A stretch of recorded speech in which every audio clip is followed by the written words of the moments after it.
My name is Angelique, and I've just graduated from college. I'm a newbie at my job, undergoing the standard new employee training, akin to orientation, on my day off. My best friend, whom I've known since kindergarten and all through high school, asked me about it with curiosity. Though we attended the same college, we pursued different majors. She continued on to grad school, so she's keen on my transition into working adult life. You won't believe it, I said, recounting my experience.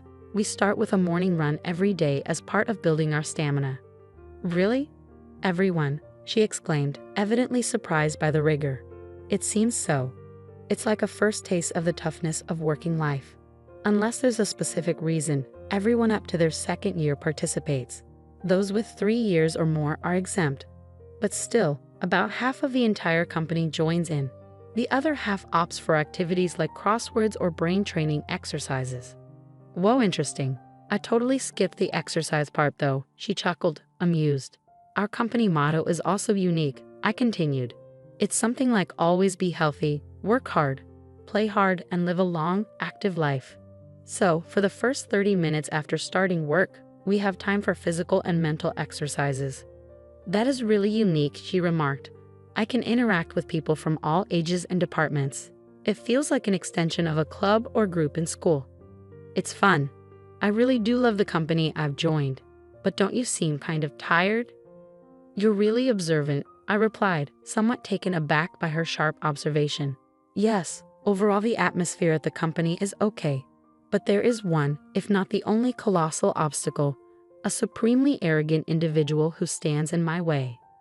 You want to quit? She asked, concerned.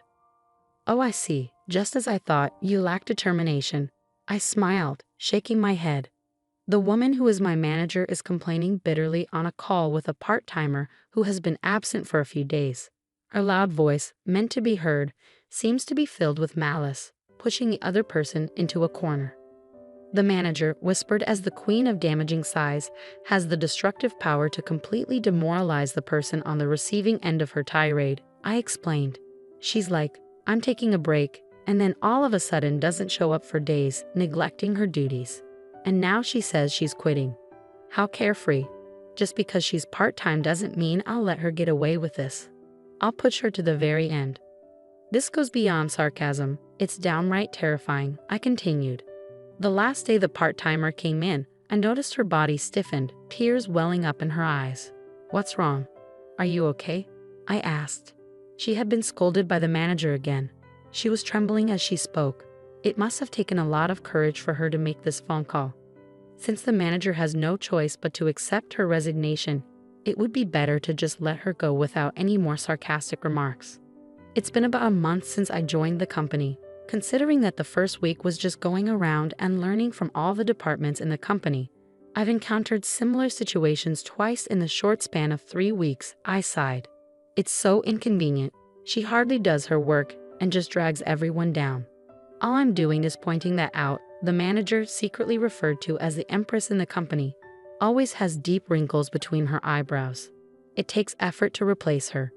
It's only natural that she should have the consideration to find a replacement and finish the handover before she quits, right? The tension spreads among the employees present as the manager seeks agreement, I explained. Everyone pretended to be focused on their work, nodding without making eye contact with the manager. However, she caught on. You seem to have a problem, she said, as I recalled the face of the part-timer.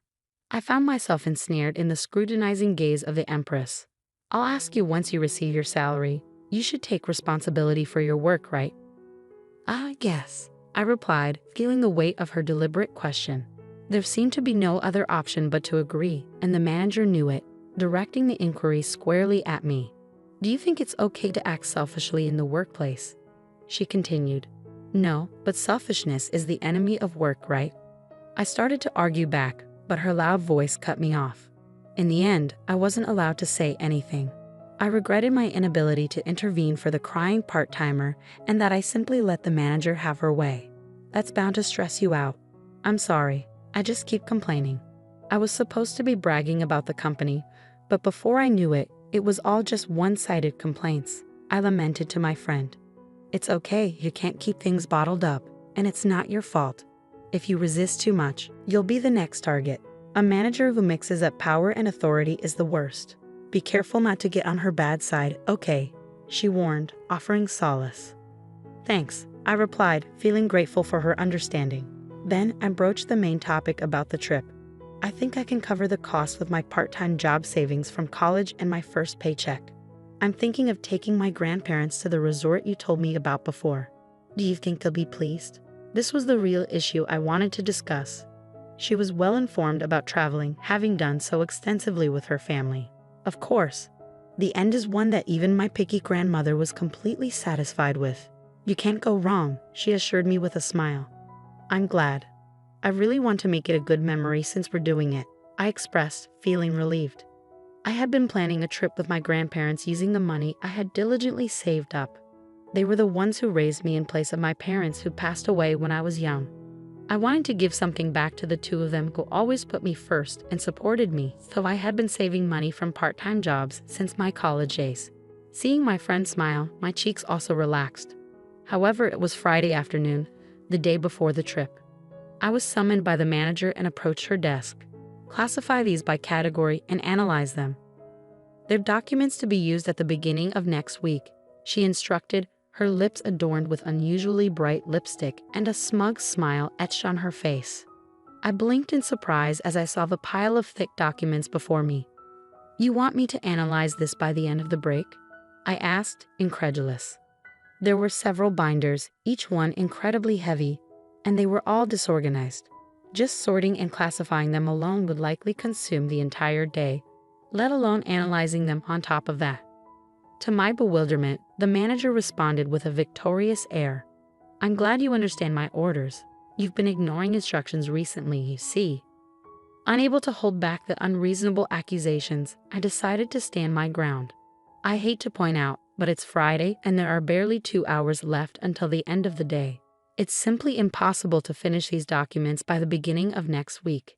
I attempted to remain calm, but ever since our part-time worker left, the manager seemed to have singled me out for intensified harassment.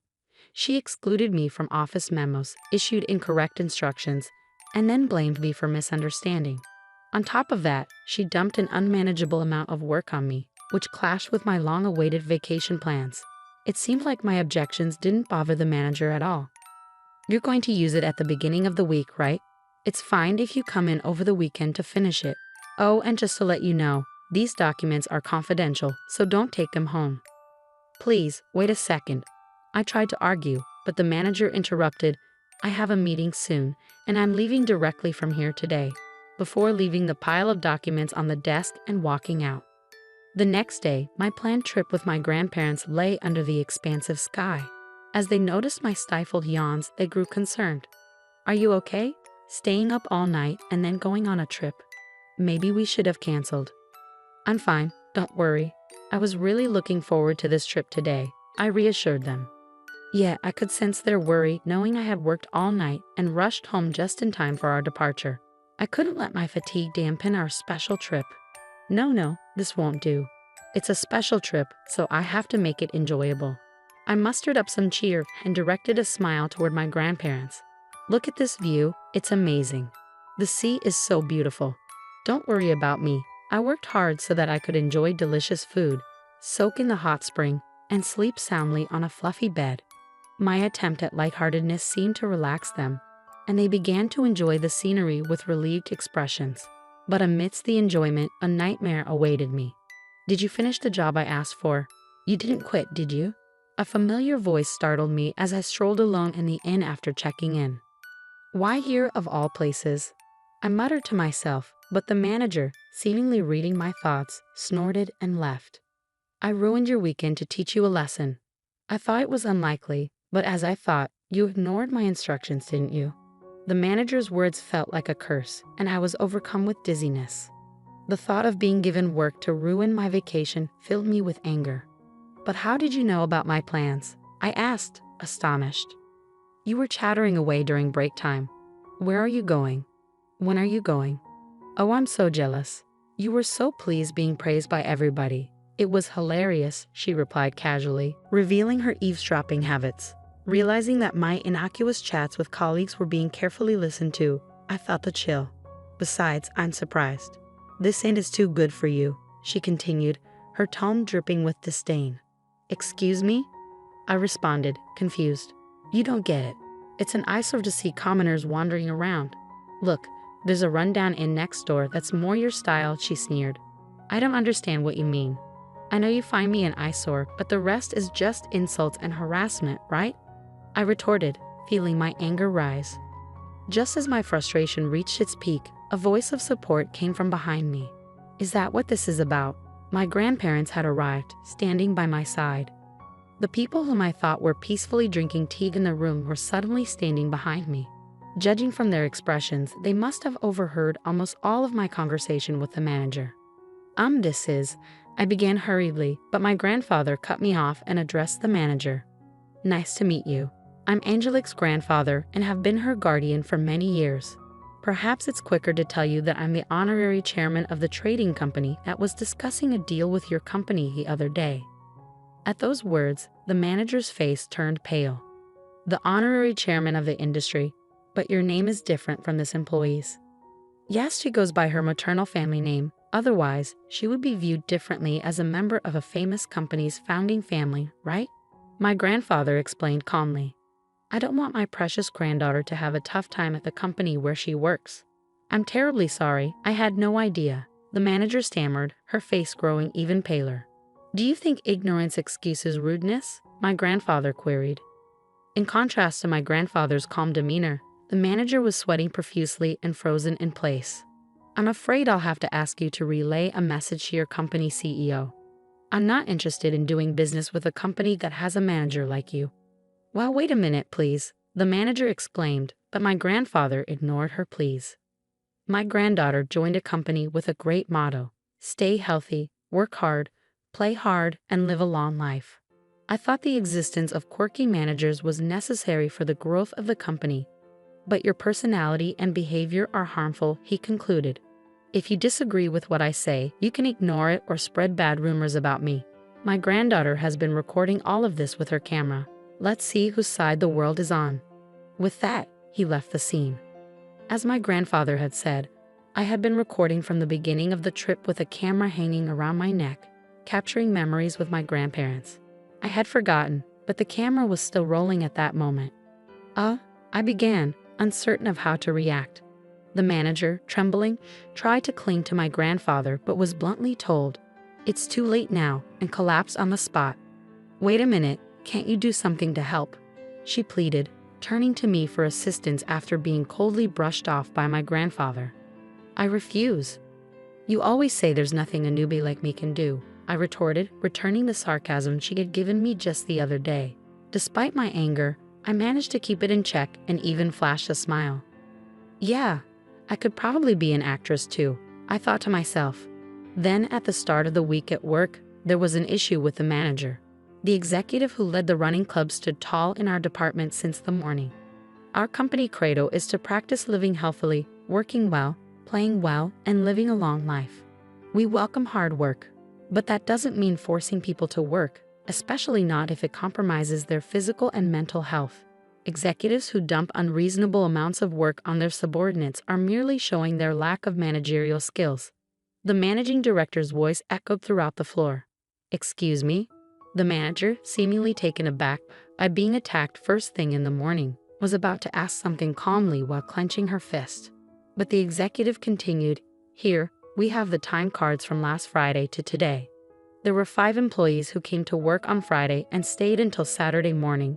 3 people worked on their days off on Saturday and Sunday, and this morning, Angelique came in early. The manager seemed more and more perplexed as she was presented with these records. What does that mean? She asked, her tone uncertain.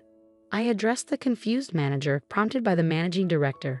If I may, you instructed me to finish organizing and analyzing a massive amount of data by the start of the week and told me to work during holidays if necessary. But it was impossible for me alone. Just then, the executive happened to pass by, so I consulted with the people around me. With cooperation across departments, we managed to complete the task as you instructed, spending the amount of time and manpower I just explained. Since the running club members who helped this time were present at the executives' meeting, I took the opportunity to thank them again. I only worked from Friday night to Saturday morning and early this morning after returning from the trip, so I was hardly any help. But thank you so much for helping me, I added, bowing. In response, I received kind words such as, "We help each other out in times of trouble." And that's what running buddies are for. The manager finally seemed to grasp the situation, and this time she came at me, crossing departments. "You say I didn't authorize such a thing," she accused, seeming intent on blaming me for overstepping her authority. "I approved it," declared the managing director. At these words, the manager was frozen in shock. The newbie in the running group, who always had a smile on her face, was in deep trouble, I heard someone murmur. Upon hearing the situation, I found out they've been burdened with an absurd workload. It would have been fine to leave it be, but since it was work necessary for the company, I took charge and gained everyone's cooperation. I apologize for the post-approval, but first, the managing director's stare bore into the manager. I can't forgive the base motives behind burdening a hard-working employee who's trying to be filial to their grandparents with an impossible task just for harassment, were the most forceful words I'd ever heard the managing director say. His face softened a bit. The other day, my grandchild who visited me cooked up some fried eggs. Heaven recently learned how to make them. They were overly charred and even had eggshells in them, a real mess. But it was the first time my grandchild had cooked something with such dedication. To me, it was the best feast ever, he shared, overlapping his feelings for his grandchild with the sentiments a supervisor should have for their subordinates. Despite the kitchen being a complete mess from my grandchild's cooking, my wife was in high spirits all day. That's just how it is. When I told them it was delicious, the proud smile on the young face was the most endearing thing. The managing director continued, his unexpected story bringing tears to the employees' eyes as they shared memories of their own grandparents. "I still can't forget the taste of the rice porridge my grandma made me when I was sick, and the pat on the back my grandpa gave me, saying, 'Pain, pain, go away,' seemed to heal me faster." The employee reminisced, almost bursting out laughing at the managing director's doting grandparents' stories. Feeling a lump in my throat, I wondered if a present for their grandparents could elicit such an emotional response. The people who helped me that day told me as I bowed, "If you think you're causing trouble, the best way to show us respect is to go and have as much fun as possible." And they set me off on my trip. I love this company, all of you, and of course my job. That's why it's so frustrating to see part-time workers and employees like me being targeted and quitting due to unreasonable demands, I voiced, mustering all the courage I could. A warm round of applause erupted from those around me. However, the manager seemed irritated by this and confronted me. "Do you think it's okay to talk like that?" she challenged. The managing director quickly reprimanded her. "Silence. If you want to stay with this company, you'll lose all your titles and privileges and be demoted to the same status as a new employee. Naturally, you'll be starting from today. So the employee who joined a little before you, Angelique, will be your senior. You should be careful with your words." Upon hearing that the president had also approved, the manager shook her head intensely and yelled, "No, I won't accept this." But there was no help for her. Instead, everyone's cold glares focused on her. "If you don't like it, you're welcome to submit a resignation letter anytime," the managing director concluded. And so the downfall of the manager known as the Empress began. Afterwards, she was literally demoted to a rank-and-file employee. She stuck around the company for a bit, but maybe she couldn't handle the tough treatment she was getting because one day, she just stopped coming in. A few days later, her resignation letter came in the mail. Around that time, our company was being covered on TV. The show titled Morning Exercise. Bonds Beyond Titles was aired, and they even talked about me and my grandparents. I heard later that the viewers loved our company rule: don't tolerate unfairness. The unjust female manager remained anonymous, but the clients clearly knew who she was. Rumor is that she doesn't stand a chance of finding a job in the same industry again. Meanwhile, our company was able to do business with my grandfather's company without any problem.